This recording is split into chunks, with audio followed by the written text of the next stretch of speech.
favor. Como a Mara falou, nós vamos falar um pouquinho de como estimular esta parte da psicomotricidade, da neuropsicopedagogia, como é que eu vou estimular essa parte da cognição de uma criança com TEA. O professor Wesley falou um pouquinho sobre o TEA, né? Sobre o que é a parte da lateralização, do esquema corporal, da lateralidade, tão bem explicado, porque eu também sou igual a vocês, gente, eu amo ouvir aquele professor. Mas a gente sabe que as nossas crianças, a aprendizagem dessas crianças, ela é bastante desafiadora para nós, né? Quando nós, profissionais, recebemos uma criança com TEA, nós temos que ficar pensando assim, né? O que eu vou fazer? Quais estratégias são adequadas para essa criança? Como é que eu vou estimular? Aliás, professora, como é que eu estimulo uma criança que não olha para mim? Como é que eu consigo trabalhar com uma criança que não tem interação social? E parece que está no mundinho. Gente, vou falar uma coisa para vocês. Aquela profissional, aquele professor que ainda está pensando que criança autista ou com uma outra síndrome qualquer não é capaz de aprender, tem que começar a rever os conceitos, ok? Porque, na verdade, todas as crianças são capazes. Basta nós entendermos como chegar até ela. Se eu estou fazendo alguma coisa que eu ainda não cheguei até ele, significa que a forma que tem que mudar sou eu, e não a criança mudar. Entende? Dessa forma é que eu digo de cadeira, nós, psicopedagogos, temos uma grande valia no planejamento, no assessoramento desse processo de aprendizagem da criança, estimulando funções que ainda não estão totalmente habilitadas, né? Não estão adquiridas ainda, realizando intervenções, como eu falei na primeira palestra, assertiva. Gente, que como a Mara falou, abriu a internet, você vai ter trilhões de atividades. Está lá, como estimular a criança com TEA. Mas você experimentou? Você teve orientação? Você sabe se essa terapia, se essa atividade vai melhorar o processo na aquisição da aprendizagem? Vai melhorar a performance dela na socialização, nos movimentos estereotipados, na memória, na atenção? Você conhece como que se dá esse processo a nível cerebral deste aluno? É aqui que nós vamos entender. É aqui que nós vamos conhecer um pouquinho mais. E eu vou começar a nossa palestra colocando esta frasezinha de Snoopy aí, que eu adoro, que ele diz, como é que você, minha amiga, você, meu amigo que está me ouvindo ali, como é que você definiria o autismo? Como que você fala? Quem que é o autismo? E aí vem a resposta do Snoopy, né? A cada dia é um desafio. A cada minuto é uma conquista. E eu vou dizer para você, gente, aquela criança que você pensa que não foi receptiva, que não conseguiu absolutamente nada naquele dia, você pode ter certeza que ele teve uma conquista. Você que não conseguiu enxergar um pouquinho mais. E a neuropsicopedagogia, ela vem buscar contribuir com todas essas potencialidades que a gente sabe que a criança tem, para que possa ser desenvolvido dentro do aprendizado, para que essa aprendizagem seja um pouquinho menos dolorosa.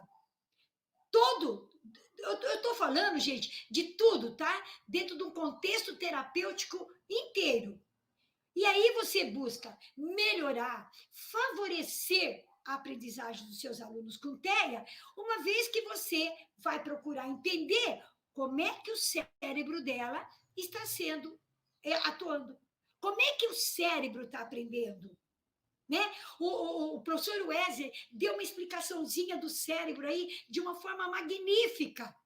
Imagine vocês agora abrindo esse cérebro para que a criança possa colocar dentro dele algumas atividades que vocês estão achando que é interessante, que é facilitador, mas que para ele, naquele momento, ainda não é, porque ele tem algumas programações neurológicas que não estão condizentes com a realidade dele. Por isso é que a gente diz, gente, estimulação precoce. Sempre. A base do trabalho de uma criança com TEA é iniciar desde sempre. Descobriu? Ai, poxa, professora, mas eu descobri que meu aluno, que meu filho já tinha lá 5, 6 anos e nós descobrimos. Não tem problema. O importante é iniciar e lembrar do que eu falei. Eles têm capacidade de aprender. E aí, gente, nós temos acompanhado, se você observar comigo aqui, ó, que está havendo uma crescente muito grande, né? Um número de alunos muito grande com necessidades especiais de atendimento especializado matriculado no ensino regular. Fala aí para mim, na tua turma, na tua escola, tem criança com TEA? Eu duvido que não. Com toda certeza vai ter. E aí vem a preocupação de como é que essa aprendizagem, de como é que faz para conseguir atuar, agir com essas crianças. Eu não tenho uma capacitação, como a Mara colocou ali na fala dela, muito bem falada, né? Como que eu vou fazer? Eu não tenho, a minha coordenadora também não entende de TEA, também não entende de DI. E eu preciso me adequar ao currículo que ela me empregou, porque eu tenho que dar conta disso daqui. Mas dentro da minha sala, eu tenho um TEA, eu tenho um TDAH, eu tenho um síndrome de Down, eu tenho um DI. E aí? Como é que eu vou alcançar todas essas crianças fazendo uma inclusão com pessoas diferentes? E isso, gente, é visível. Não é na minha sala, não é na minha escola, não é no meu estado e não é na minha cidade. É na região, é no Brasil inteiro. Tá certo? Então, se todas as escolas boas o que eu tenho que fazer? Ai, vamos dar uma paradinha. O que eu tenho que fazer? Eu tenho que ajudar a essa criança melhorar a situação. Então, nós vamos ver assim. Volto a dizer o que o Wesley falou, o que a Mara falou. Eu vou enfatizar, gente. Eu vou enfatizar a importância de nós sempre estarmos nos atualizando, nos estudando, nos aperfeiçoando, fazendo cursos. Esses que a Mara colocou aí, outros cursos, tantos que nós temos para oferecer, tá? Venha até nós, procure, vá buscar ajuda para você entender quais o melhor para você nesse momento.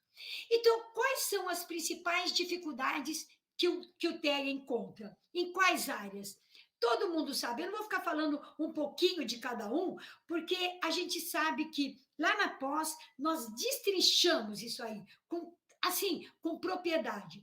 Mas nós sabemos que a nossa criança com TEA, ela tem a dificuldade nessas 3 grandes áreas, que é a comunicação, que é o comportamento, que é a interação social. Se você observar bem, é um tripé. E todas estão interligadas. Porque se eu não tiver uma boa comunicação, eu posso ter uma fala. Gente, falar é diferente de se comunicar, ok? Eu falo, mas eu posso não estar me comunicando de forma alguma. A minha fala pode não estar sendo internalizada pelo meu interlocutor, porque eu não estou dizendo aquilo que precisa ser dito. Fatalmente, essa dificuldade na comunicação vai afetar o meu comportamento, porque eu não vou ser bem recebido no grupo, no meio onde eu estou, onde a criança está. E aí onde ela vai estar? Com a interação social em desalinho. Então, interação social vai ajudar muito essa criança a desenvolver um bom comportamento e uma boa comunicação. Comportamento, gente, vai muito de encontro com atividades do interesse dessa criança. Por isso que eu volto a dizer, opte por atividades prazerosas, por atividades que desperte a atenção da criança. Eu sou uma professora que falei no início, né, que eu tenho 35 anos de escola e mais 16 de clínica. E eu não consigo trabalhar, não consigo, apenas com a teoria, apenas com pedaços de papel. É importante? Claro que é. É necessário? Muito. Mas, dentro da atividade lúdica, eu trabalho o conteúdo. Eu não deixo de trabalhar a parte pedagógica, eu não deixo de trabalhar o conteúdo que a escola está me pedindo, mas eu vou fazer isso de uma forma diferente. Esse é o diferencial do nosso trabalho em clínica. Esse é o diferencial de quando uma professora pedagoga, uma professora de letras ou coisa parecida, faz um curso de neuropsicopedagogia, ou mesmo de psicopedagogia, ou mesmo de neuropsicomotricidade, porque ela vai entender como fazer, como processar, como direcionar o trabalho, para qual ferramenta eu vou querer utilizar, para qual parte do cérebro eu vou querer que essa atividade seja contemplada, tá certo? E aí a gente vai perguntar, como que eu posso fazer isso, professora? De que forma? Antes de mais nada, a gente sabe que na nossa realidade, nós vamos encontrar de A Z. Então, dentro do DCM5, por isso a facilidade e por isso a quantidade de alunos que estão aparecendo nas escolas, porque desde que foi feito uma nova nomenclatura dentro do compênio, né, dos médicos que atuam dentro da área, que a gente chama de DCM5, ele definiu um nível de autismo. E esses níveis fizeram com que aparecesse, com que surgisse crianças com mais aptidão. Vocês estão vendo que está aumentando o número. Por que está aumentando? Por causa dessa facilidade de ter um conhecimento maior, sabe? Os médicos agora estão interpretando de forma diferente. E isso facilita o nosso trabalho como pedagoga e como neuropsicopedagogas. Então, quais são os níveis? 3 níveis. O nível 1 é aquele nível que a gente fala que deu a mão e ele desenvolve. É um nível que vai ter um grande envolvimento na parte cultural. Ele vai ter uma facilidade de interação maior, desde que estimulado, obviamente, ok? Vai ter uma possibilidade de crescimento muito maior, né? Vai conseguir sobreviver de uma forma muito legal. Haja visto aquele livro da Temple Grande, que ela ofereceu, um livro maravilhoso, quem quiser conhecer um pouquinho mais sobre o cérebro do autista, tenho em mãos esse livro, Templo Grande, o cérebro do autista. Ela ofereceu o cérebro dela, a vida dela, para que os cientistas, os neurocientistas, estudassem e desenvolvessem formas de trabalhar com o autismo. Então, isso é o nível 1. É uma criança que tem uma verbalização, é uma criança que tem uma boa interação, mas que ela precisa ainda de um suporte. Porém, esse suporte é pequeno, tá certo? Não é aquele suporte extraordinário. Aí nós temos o nível 2, que, como a gente está percebendo, ela está na fase intermediária. É uma criança que tem uma gravidade em algumas das 3 situações que eu coloquei aí para vocês agora há pouco, ou é na interação, ou é na comunicação, ou é na aprendizagem como um todo. Então, ela precisa, refere a uma gravidade um pouquinho maior, necessita de um pouquinho mais de ajuda. É uma criança que lá na escola vai precisar de um tutor, de uma pessoa que dê-lhe um suporte um pouco maior. E nós temos o nível 3, que é um suporte, que é uma criança que tem um grau de autismo um pouco mais elevado. Essa vai ter grandes prejuízos precisa de uma tutora o dia todo, né? Precisa de um acompanhamento em nível praticamente integral. Normalmente, a criança do nível 3, ela não tem a oralidade, é uma criança não verbal, como a gente fala, mas ela não é verbal. Ela não fala com a boca, mas ela fala com o corpo. E o corpo, gente, muitas vezes fala muito mais do que as palavras. Sabe por quê? Olha só, se eu, a Mara, ou o professor Wesley, tivéssemos entrado aqui cabisbaixo, taciturno, né, caído, o nosso corpo estaria dizendo que nós estávamos bem. Eu não precisaria dizer, gente, eu estou mal, tá? Não, vocês perceberiam.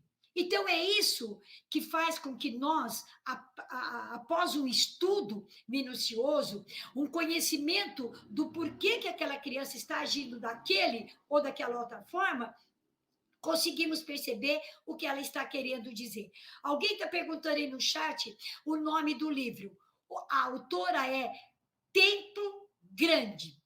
E o livro é O Cérebro Autista. Ok? É muito fácil de você encontrar. Um livro muito lindo, muito gostoso. Aliás, gente, esse livro, ele virou um filme. Tem até um filme para vocês assistirem, que é A Vida da Templo Grande, tá bem? Ela é uma sumidade na área de autismo. É uma pessoa extremamente inteligente, inclusive. Já escreveu vários livros. E como é que eu posso facilitar a aprendizagem? Então, nós estamos falando aqui sobre o cérebro, né? A Mara falou tanto da importância, o Wesley falou tanto, eu já falei uma grande parte de como é necessário. Mas peraí, gente, como que eu posso fazer para facilitar a aprendizagem dessa criança? Primeira coisa, visual. Tudo aquilo que eu coloco com maior, com uma visão maior, com muitos símbolos, né? Uma orientação visual maior, com figuras grandes, claras e com objetivos claros também, eu consigo ter um desenvolvimento, vamos dizer assim, um pouco maior. Não adianta eu ficar com aquela atividade desse tamaninho na folha de sulfite. Eu tenho que dar abertura para essa criança fazer em coisas maiores, tamanhos maiores, com figuras visualmente mais acessível, certo? Não é brilho, gente, não é ficar colocando glitter e um monte de coisa lá, não é visual, que eu estou dizendo, não é colocar, como que eu vou dizer, pinturas muito grandes, não, o visual, eu vou mostrar daqui a pouco para vocês, é facilitar a abertura de uma parte do cérebro da criança que está centrado aqui na função pré-frontal, onde estão as funções executivas, que é o do planejamento, que é o da memória. Inclusive, uma das partes do cérebro que mais está comprometida na criança com TEA é aqui, ó, no meio do nosso cérebro, que existe uma parte que se chama corpo caloso, que é quando vai receber informação do lado direito para o lado esquerdo. Ela vai se juntar através desse corpo caloso. Aí, esse corpo caloso, ele está alterado. Então, na hora que manda as informações, ela vem de uma forma truncada, igual aí oscilando na internet, às vezes, não oscila, assim é o cérebro do meu aluno. Então, ele não conecta de uma forma igual às nossas. Outra parte do cérebro que está com bastante alteração no autismo uma parte do cérebro que está aqui, ó, nessa parte posterior da nossa cabeça, que é onde se encontra o cerebelo. O cerebelo, gente, ele é importantíssimo para nos dar o equilíbrio, para nos dar a situação do tônus, beleza? E esta parte Por isso que a criança, ela fica pulando e ela fica fazendo esse movimento, porque ela está querendo se encontrar, ela está querendo se autorregular aí. E como é que eu posso fazer com que essas alterações cerebrais sejam visíveis? Como é que eu posso identificar isso daí? Conhecendo essas partes do cérebro. Olha só, você já viram uma criança com autismo? Ela parece que não tem medo, né? Ela parece que não tem sentido do perigo. Parece que ela põe a mão, ela atravessa a rua sem perceber. Você fala, nossa, essa criança aí, ela não identifica o perigo. Ela vai que vai. Em contrapartida, ela tem uma ansiedade muito grande. Sabe por quê, gente? Porque há uma alteração numa outra parte do cérebro, que agora eu estou falando bem depressa, mas na nossa aula a gente fala com propriedade, partindo bem devagarinho, mostrando para vocês qual é essa parte, tudo direitinho. Mas toda essa situação, ela se encontra aqui, ó, pertinho da nossa orelha, pertinho aqui, que é um lobo que se chama lobo temporal. E aqui tem uma, um grãozinho, duas bolinhas assim, ó, que se chamam amígdalas.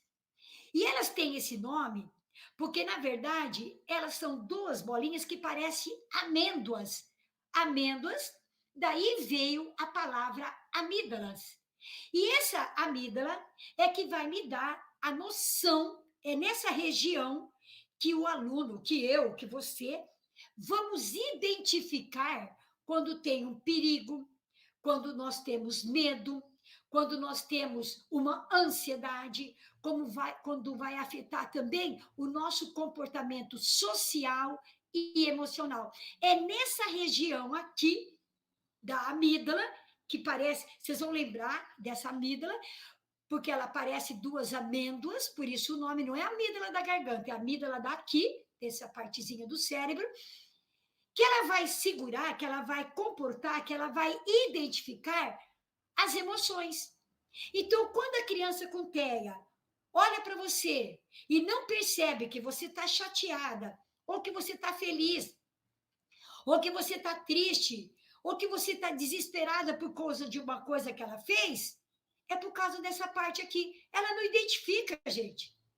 Você tem que chegar até ela e dar um abraço de conforto, de mostrar que você gosta dela. Não é dela, é o comportamento que ela teve. E mostrar como fazer para melhorar esse comportamento. É nessa parte da amígdala que ela vai guardar tanto as memórias boas quanto as ruins.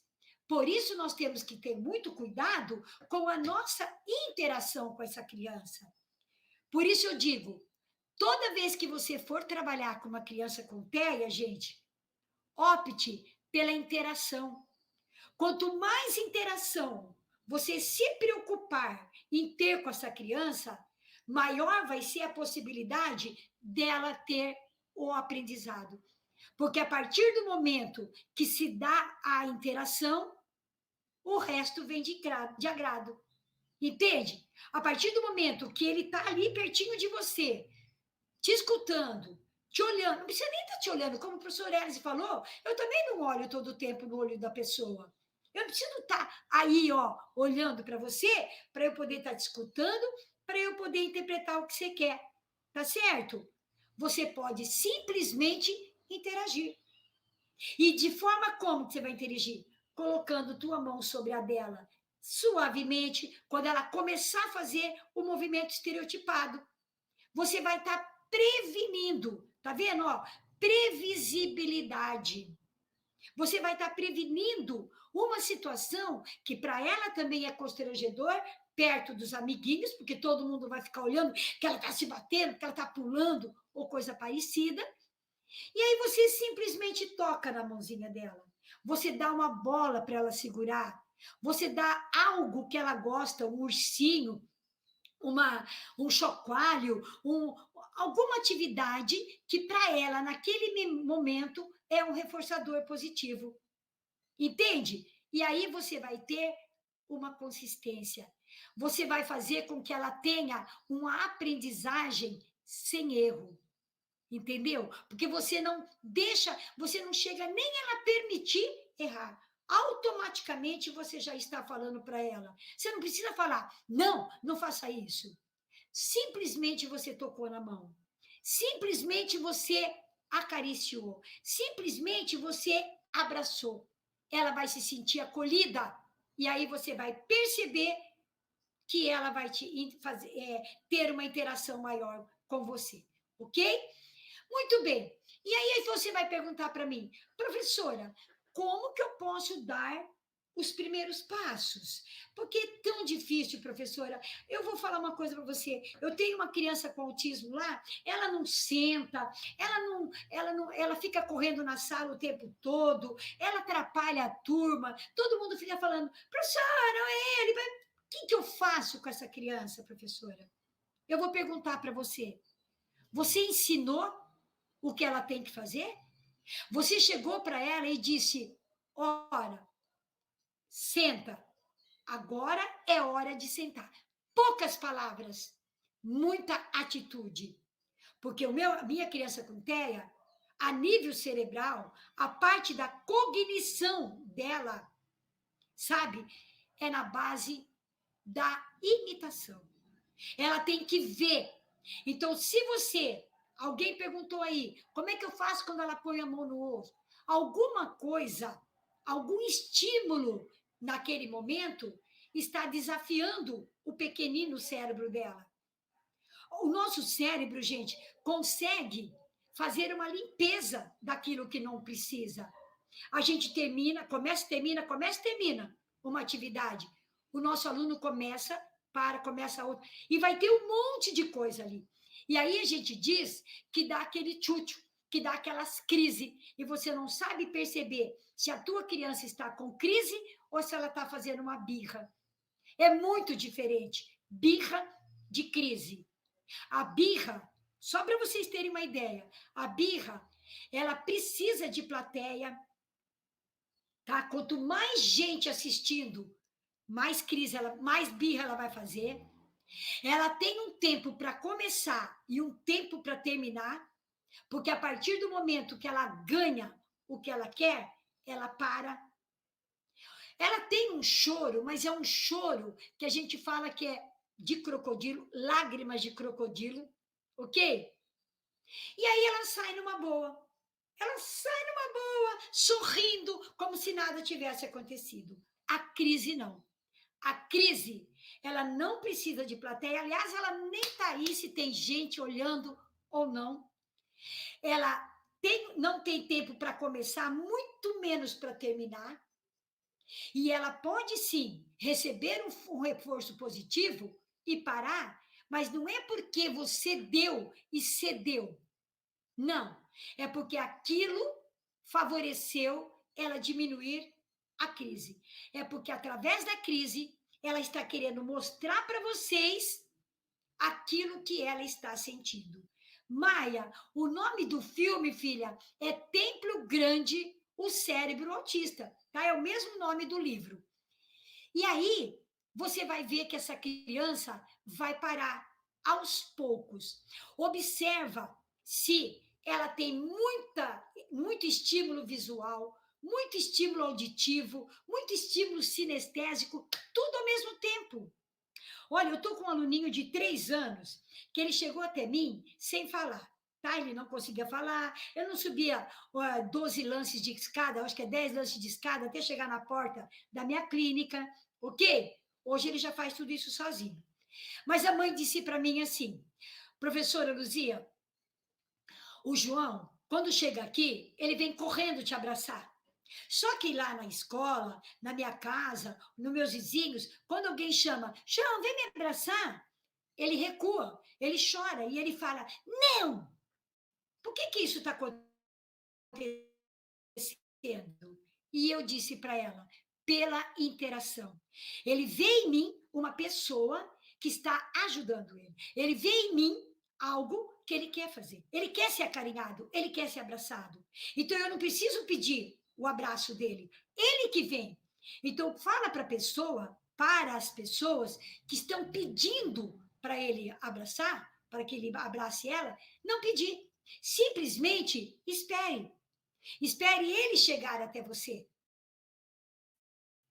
Porque assim que ele chegar, aí sim, aí você envolve e aí você tem a interação tão necessária nesse momento. Ok? Vamos falar um pouquinho de atividades, né, gente? Porque eu acho assim, teoria nós temos, é necessário, é importantíssimo conhecer como se dá essa estimulação cerebral, essa parte da cognição é muito importante. E volto a dizer, a criança com TEA, ela não tem problema, muitas vezes, a não ser que tenha comorbidade, óbvio, né? Mas ela não tem problema de inteligência. O que ela tem dificuldade é de canalizar essa inteligência para uma cognição apropriada naquele momento. Ok? Então, ela não consegue interpretar aquilo que você está falando. Ela não consegue interagir com você.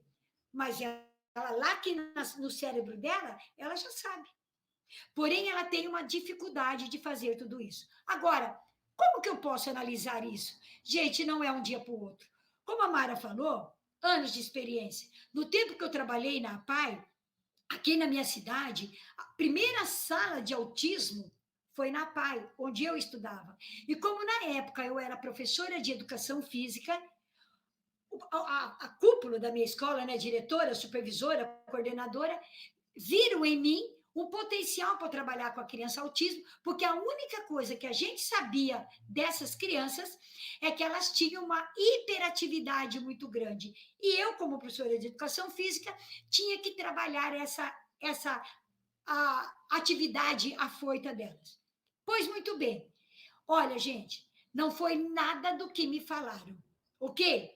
Já no primeiro mês, já no primeiro ano de trabalho com essas crianças, eu me apaixonei, porque eu tive que arregaçar a minha manga e trabalhar, e conhecer. A partir daí, eu nunca mais parei de trabalhar com autismo. E isso já vai fazer ali, vamos lá, uns 20 anos, mais ou menos. Ok, gente? Muito bem. Vamos lá. Como eu falei para vocês, essas atividades, elas têm que ser prazerosas, elas têm que ser lúdicas, elas têm que ter visualmente agradável para nosso aluno. Então, olha só esse labirinto. O professor falou agora há pouco de labirinto. Lembra que ele falou isso? Olha que interessante. E aqui na minha livezinha aqui, eu vou mostrar para vocês uma forma de labirinto no papel e depois eu vou mostrar uma no plano, né, de jogo. Esse labirinto é de meios de transporte. Quem falou que eu não posso trabalhar em geografia, história, ciência, ou sei lá em qual disciplina, meios de transporte que existe? E aí eu tenho um trem, um carro e uma bicicleta. 3 tipos de meios de transportes diferentes, não é? 3 tipos diferentes. E aí eu posso trabalhar as diferenças e contemplar ainda um labirinto, para baixo, para o lado esquerdo, para o lado direito, para cima, chegando até o fim. Isso é diferente, tá? E aí eu vou mostrar um, por favor, coloca para mim na tela. Olha só, esse daqui também é um trabalho de labirinto, tá vendo? Ele é feito no papelão, círculos, e aqui no círculo, se você observar, tem umas setinhas, tá vendo? Ó, setinha verde, setinha roxa, setinha vermelha, laranja e tudo mais. Para que eu vou fazer isso? Porque agora eu tenho as fichas com velcro, também em EVA, aqui eu tenho EVA, das mesmas cores que tem aqui no círculo. Tá vendo? Então, se tá pedindo o círculo verde, eu vou pôr aqui um círculo verde. Opa, deixa eu encaixar direitinho aqui. Em sequência, olha o labirinto, gente. Em sequência, eu tenho que pegar um círculo da cor que está definindo a minha seta. Então, eu vou pôr um rosa. Depois ele pede um roxo. Então, eu vou pôr um roxo. Mas, como todo labirinto, aqui também eu tenho algumas setas que não me leva a lugar nenhum. Então, eu tenho que contemplar até eu chegar aqui no fim. E depois, eu posso aproveitar essas fichas, do jeito que eu estou colocando aqui, seguindo a sequência, com essas canetas de quadro branco, tá? Eu vou fazer, por exemplo, um ditado de letras, ditado de números. Olha, gente, eu saí do caderno. Fiz um labirinto, que é uma atividade lúdica, visualmente agradável. E aí, eu vou ditar aqui, ó. Tá vendo? Número 4. Poxa, deixa eu trocar a caneta aqui. Peraí.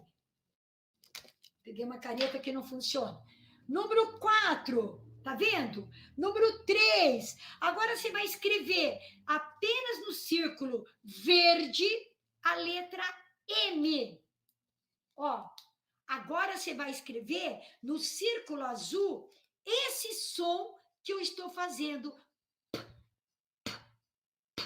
Nossa, que somzinho é esse? De qual letrinha? Ah, é do P. Então eu vou fazer a letra P. Viram, gente? É uma atividade lúdica, ó, bem visual, muito simples de ser confeccionada, porque você tem aí um pedaço de papelão, compra velcro, e aqui tem aqueles velcro que são autocolantes, que você tira e já cola. Aqui, nas fichinhas, também você tem autocolante. As cores das fichinhas são de acordo com as cores das setas que vocês têm aqui. Tenho em mãos algumas fichas que não têm cor nenhuma, que é exatamente para desestruturar, para que possa fazer com que essa criança internalize um pouco mais.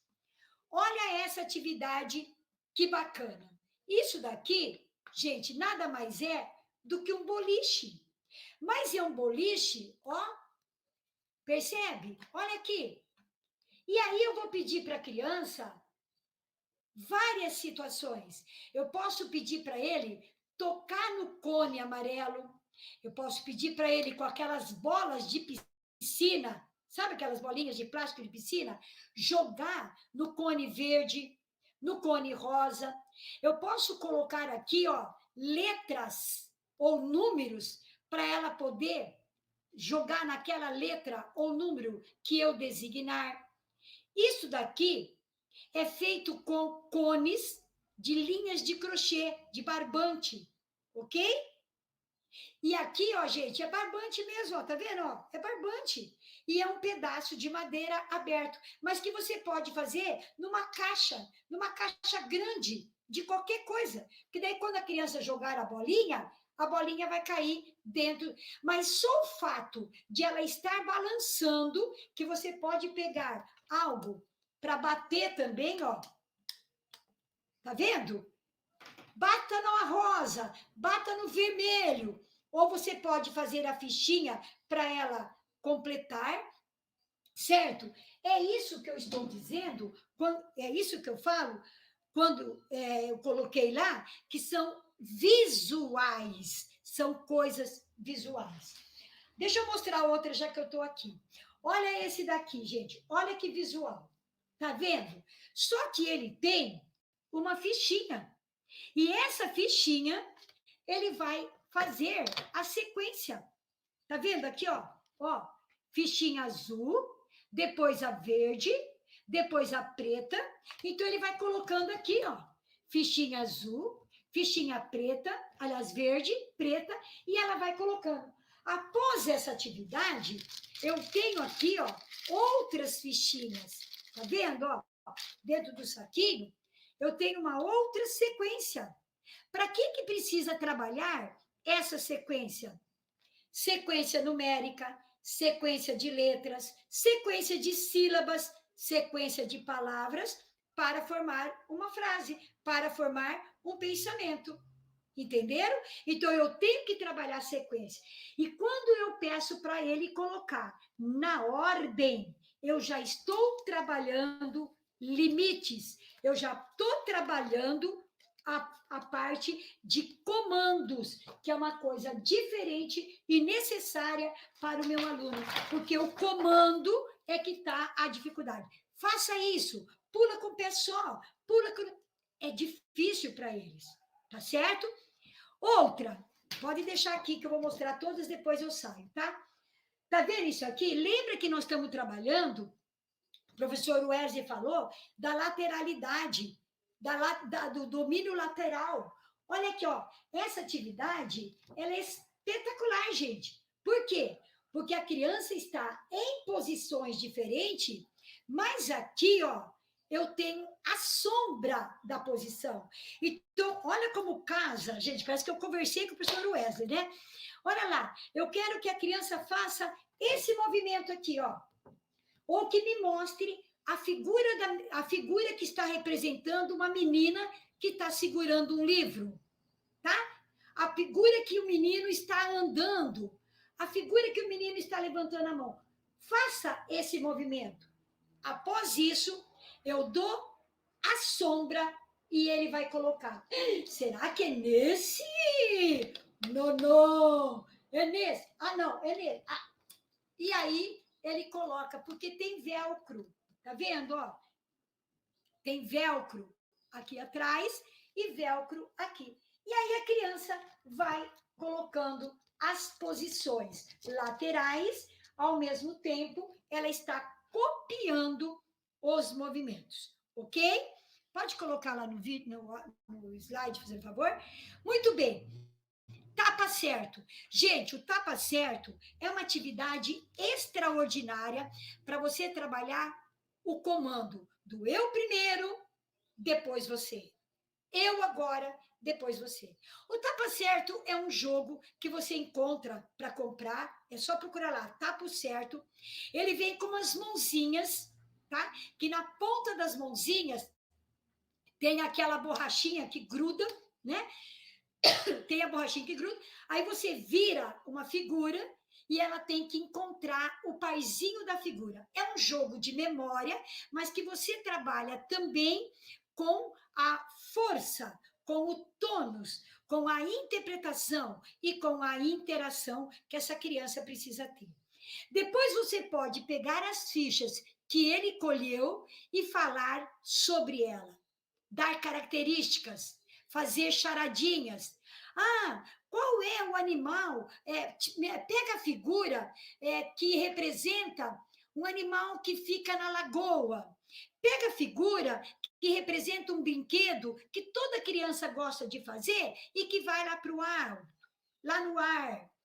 Pega a figura de uma fruta que está cheia de cachimbo. Isso são interpretações orais. Eu não preciso dar nada escrito para ela. Primeiro eu faço tudo na interação, na oralidade. Entenderam, gente? Muito bem. Depois aí do lado, obviamente que você também tem que passar para o papel. Aí você tem o papel. Aí você tem frases onde pede para fazer alguma coisa. Então, gente, se ele utilizou esses comandos, entendeu? Se ele fez os comandos, se ele conseguiu entender o que é comando, entenderam? Obviamente que ele vai interpretar: meu guarda-chuva é azul e branco. Opa! De que cor que eu tenho que passar? Azul e branco. Tá certo? Esta joaninha é vermelha e preta. De que cor que eu vou pintar a joaninha? Vermelha e preta. Perceberam? Ele está pintando. Ele está tendo limite, ele está tendo interpretação, ele está tendo a coerência das palavras que você está dizendo. Entendeu?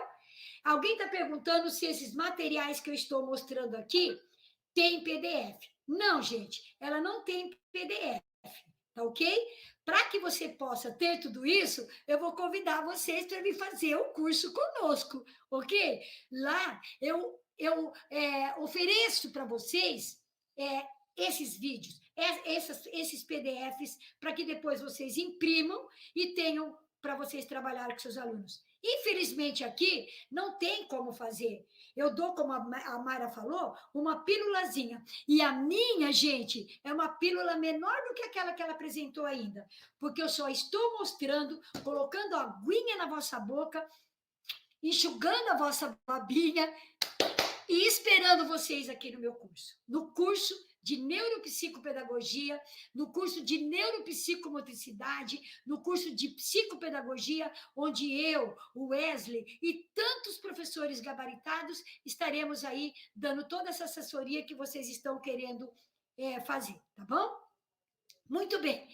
E aí, a partir de todas as informações que você recebe da professora do teu aluno lá na escola, que ela tem no planejamento, que você sabe que tem que contemplar aquele aluno, você vai colocar atividades que estimule essas funções cognitivas, que estimule ele a pensar.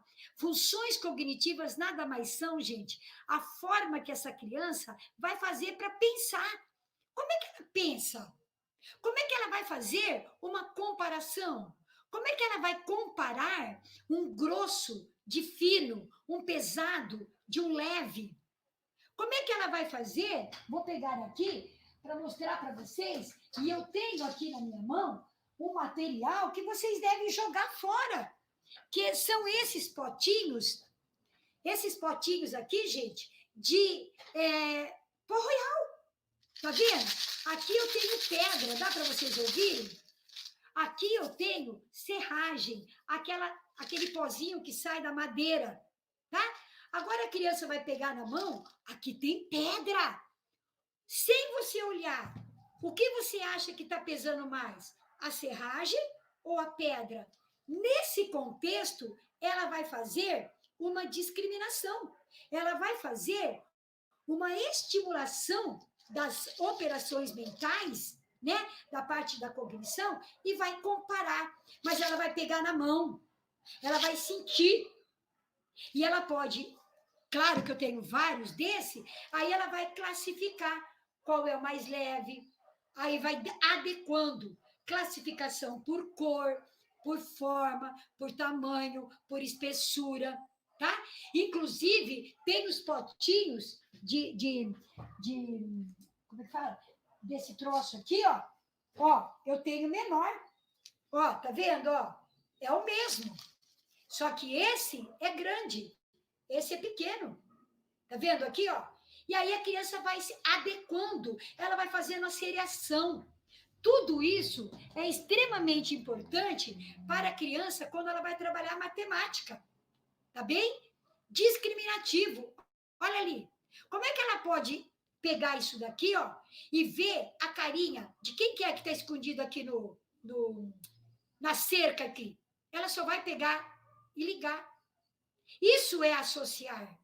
O que, que o coelho come? Olha a carinha dele. Ele come banana? Ele come osso? Ele come queijo? Ou ele come cenoura? Tá vendo?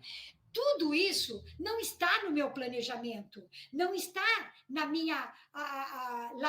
na sala de aula para eu fazer, mas eu tenho que criar essas informações a partir daquilo que está no meu planejamento. Eu tenho que confeccionar, eu tenho que agilizar atividades diferenciadas para facilitar o aprendizado dessa criança, ok?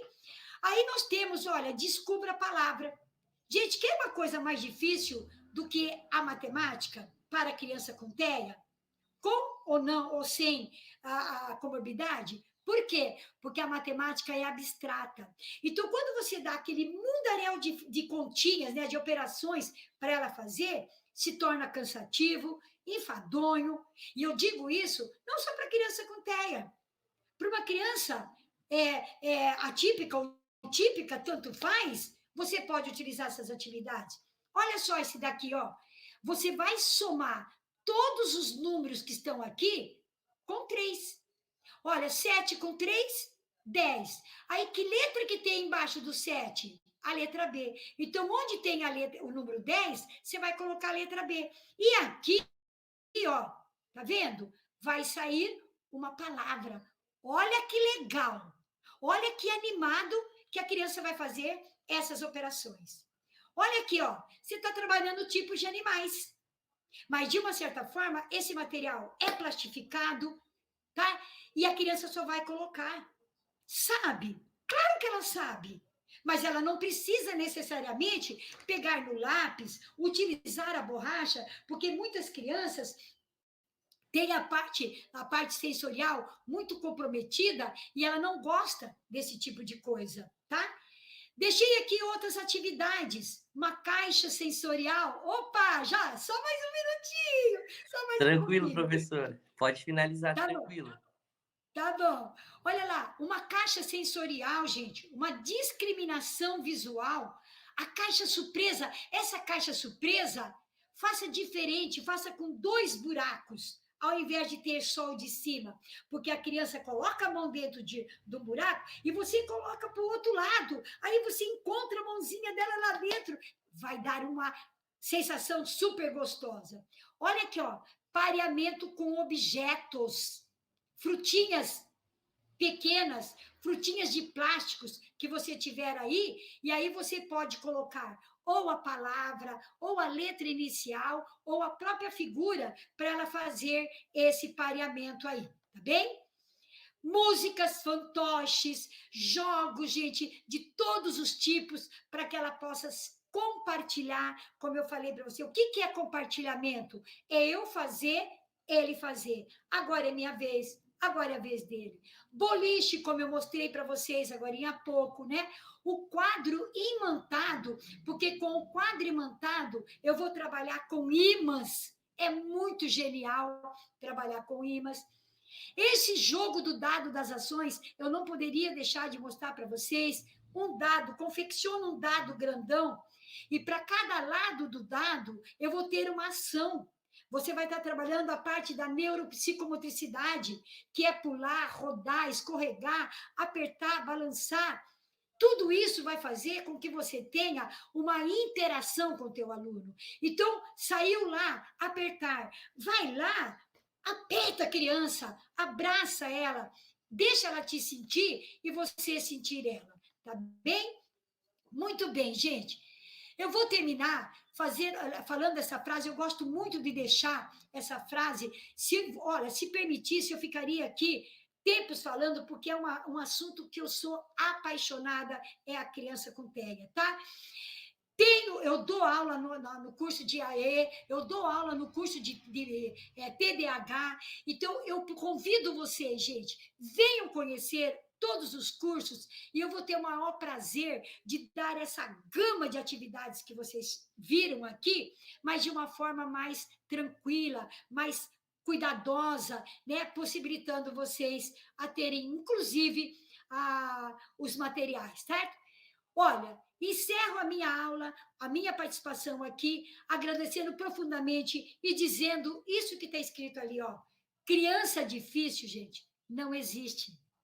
O difícil é ter criança nesse mundo de gente, de professora, de pessoas ocupada, cansada, sem paciência e com pressa. Quantas vezes que eu já escutei isso? Eu não trabalho, eu não dou conta de uma criança com síndrome de Down, eu não dou conta de uma criança autista. Como que você não dá tempo? Se você se formou, se você é uma professora, você tem que dar conta do que vier. Ok, meus amores? Muito obrigada pela atenção. Um excelente final de semana para vocês. E, ó, com todo o amor do mundo, espero vocês nas pós do Rema. Tenho certeza que uma